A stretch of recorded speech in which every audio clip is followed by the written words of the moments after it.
The General Assembly will now hear the statement by His Excellency Faustin-Archange Touadéra, Head of State of the Central African Republic.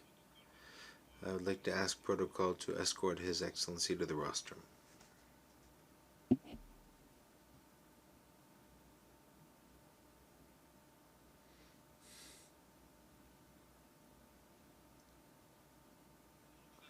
On behalf of the General Assembly, I have the honor of welcoming to the United Nations His Excellency Faustin-Archange Touadéra, Head of State of the Central African Republic, and I would like to invite him to address the Assembly.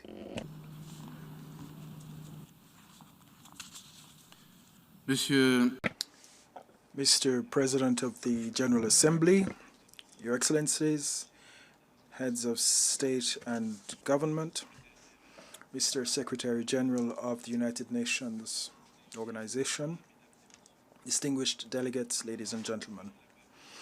As I take the floor before the 76th regular session of the United Nations General Assembly on behalf of the Central African Republic, I would like to warmly congratulate His Excellency Abdullah Shahid on his brilliant election to the presidency of this eminent assembly, and wish him every success in the discharge of this noble mission. Your brilliant election to the presidency of this session is a well-deserved tribute to your qualities and an honor that speaks to the quality of your services and to the quality of your country, the Republic of the Maldives. And here I must also hail President Volkan Bozkir on the excellent work he accomplished under exceptional circumstances during the 75th session which just ended. Mr. President, our 76th session is being held around a theme of poignant topicality, which is, and I quote, building resilience through hope to recover from COVID-19, rebuild sustainability, respond to the needs of the planet, respect the rights of persons, and revitalize the United Nations. This crisis, which continues to pose a challenge to the community of nations, can only be overcome if we have a more tangible form of international solidarity. And here I must pay a heartfelt tribute to the memory of the direct and indirect victims of this pandemic. With determination, despite limited resources, the Central African Republic has set about containing the epidemic, the disastrous effects of which on all sectors of our national economy have jeopardized our growth predictions for 2020 and 2021, undermining our socio-economic gains under the National Plan for Recovery and Peace Building in Central Africa. Estimates show that if the crisis is brought to an end in the next 6 months, the national economy will have lost 5.8% of its projected GDP. However, if the crisis should extend beyond 6 months, this loss will be 8.9% of GDP. To limit the effects of the pandemic, my government is ensuring that we are safeguarding the capacities to finance our development. And here we are pressing ahead with our reform of our public finance management system, which has been if strictly implemented, the strict implementation of which enabled us to conclude a second program 2020 to 2022 with the IMF as part of its extended credit facility. Now, to tackle the shocks caused by COVID-19, we must strengthen our population's resilience and invest more in a health watch system and tirelessly pursue collective awareness raises and Further, we must do everything to achieve collective immunity while intensifying our search for preventive and curative medicines as well as effective medicines. Universal access to vaccines for the countries that are least developed must be an international security priority in the name of the fundamental principles of human solidarity. Mr. President, mobilization against COVID 19 should not, however, conceal the other challenges that we are faced with, individually as states, but also collectively as an international community. One of the biggest challenges facing us as we seek to meet the needs of the planet collectively and individually is the preservation of our environment, which is threatened by various types of harmful emissions and climatic and atmospheric pollutants. It is now clear that human activity is the main cause of climate change. We consume more than what nature can offer us in the course of 1 year because of our increasingly divergent interests. Global warming, due to an excessive production of greenhouse gases, leading to climate changes which themselves cause floods during the rainy season as well as water shortages.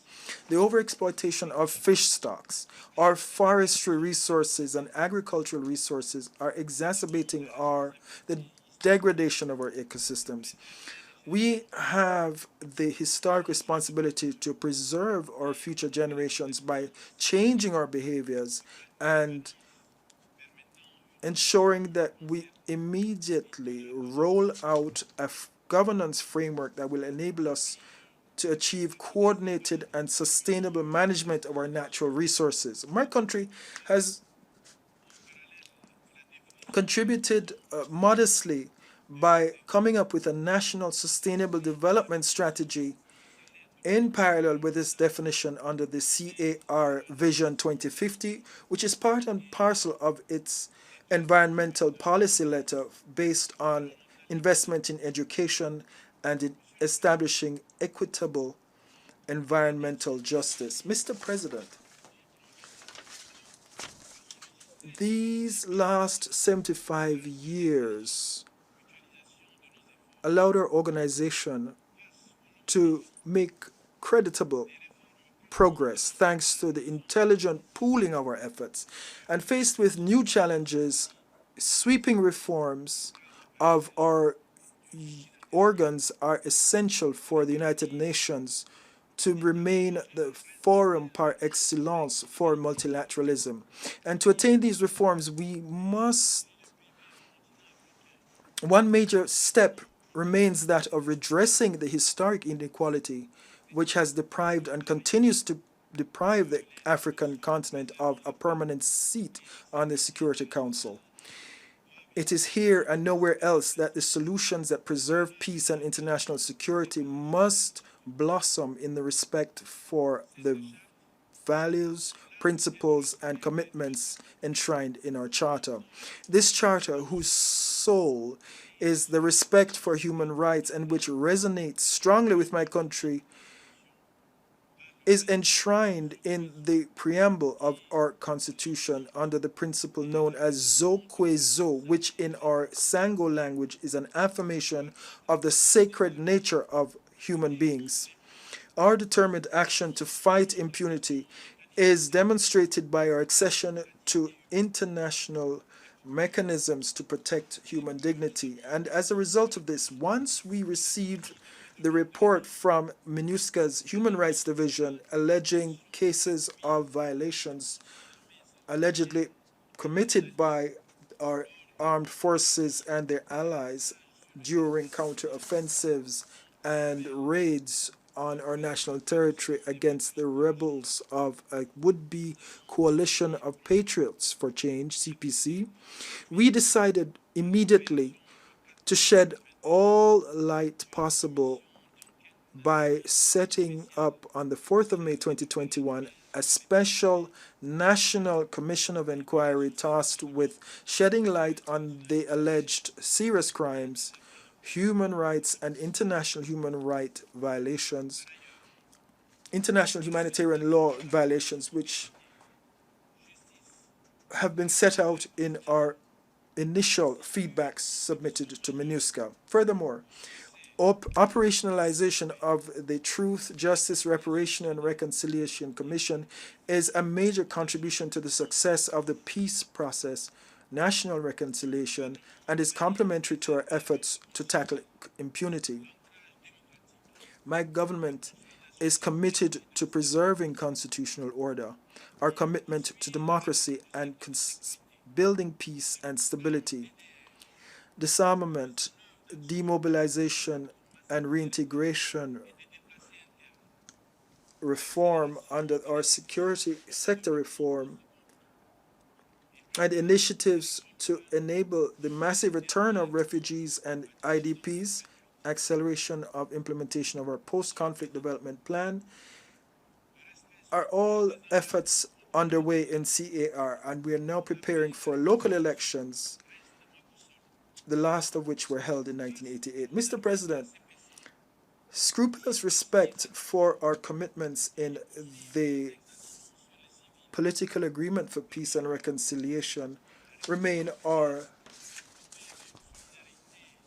our guiding principle. And to the armed forces of the CPC that had signed this agreement and which are continuing to commit atrocities against our civilians through my voice, the Central African Republic is calling for unequivocal solidarity in the name of the principles of our charter: equality, promotion of peace, respect, and sovereignty of states.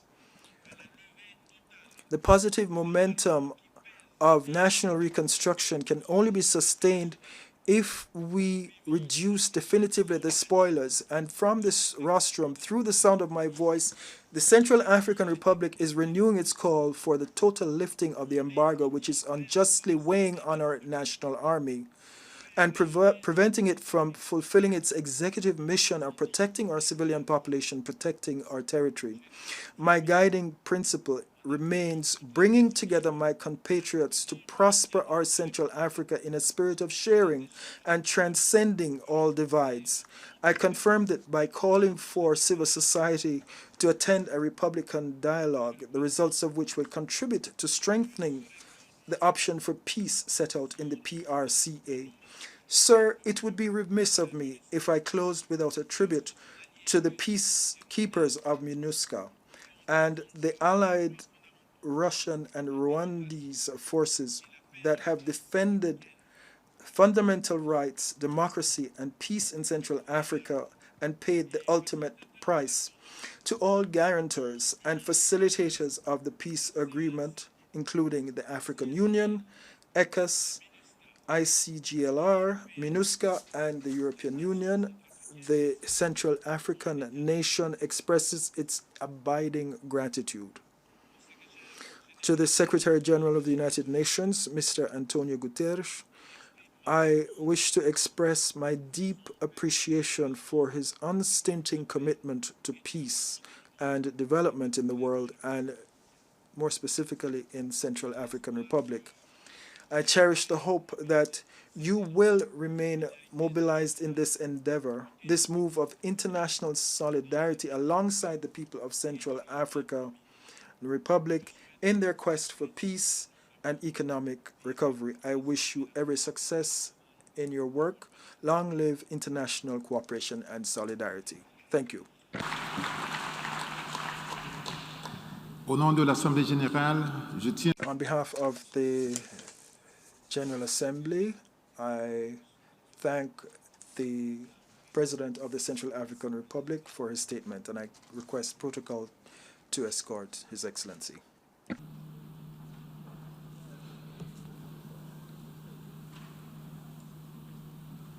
Je donne maintenant la parole au... I now give the floor to the representative of Somalia to introduce the statement by their head of state.